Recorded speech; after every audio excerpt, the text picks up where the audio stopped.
I created a new file called index.php inside php_OOP, which is the root folder. Now, in order to create a class, you need just one keyword, and that keyword is class. And we will create our first class just in a moment. After keyword class, we have to give it a name, and that name is going to be, let's say, test. Afterwards, we need to open these curly brackets, and inside these curly brackets, we will define what this class is all about.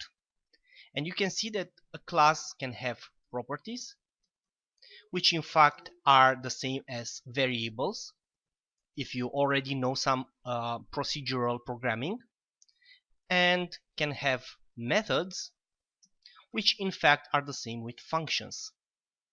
So what you have to remember from this single lecture is that in order to create a class, you need the keyword class. After that, you give it the name. You give it the name test, and the class can have properties and methods. A class is in fact a blueprint. A class is in fact a pattern, or you might consider that a class is, let's say, an object factory.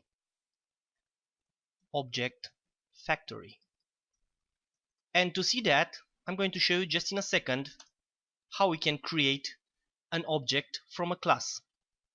And this method, creating an object from a class, is called instantiation.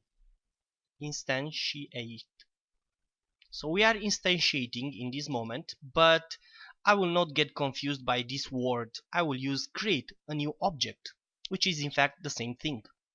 So I will create a regular variable outside our class, which starts from here and ends here, and I'm going to call it object. And this is going to be equal to an object that is created from the class that we just created. And to do that, we need to put the new keyword, and after that the name of the class, which is test. Afterwards, we are obliged to put these brackets, okay, these round brackets, and don't forget to put a semicolon. Now we just created our object, which is of type test, which is empty, of course, does not have any properties, does not have any methods or functions, but anyhow it's being created. It doesn't matter if it's empty or not. And to see that, we will make a var dump.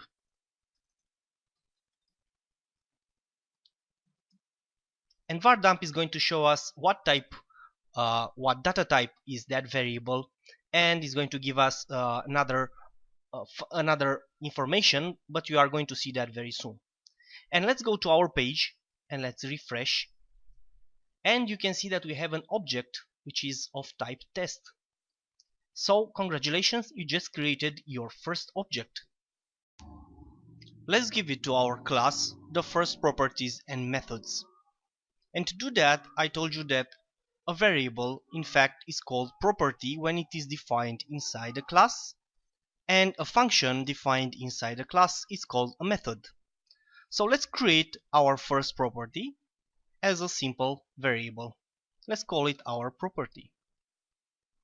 Let's give it a value of I am here. And let's create our first method, which is in fact a function, and I'm going to call it return string, because in fact this is going to echo out from inside object.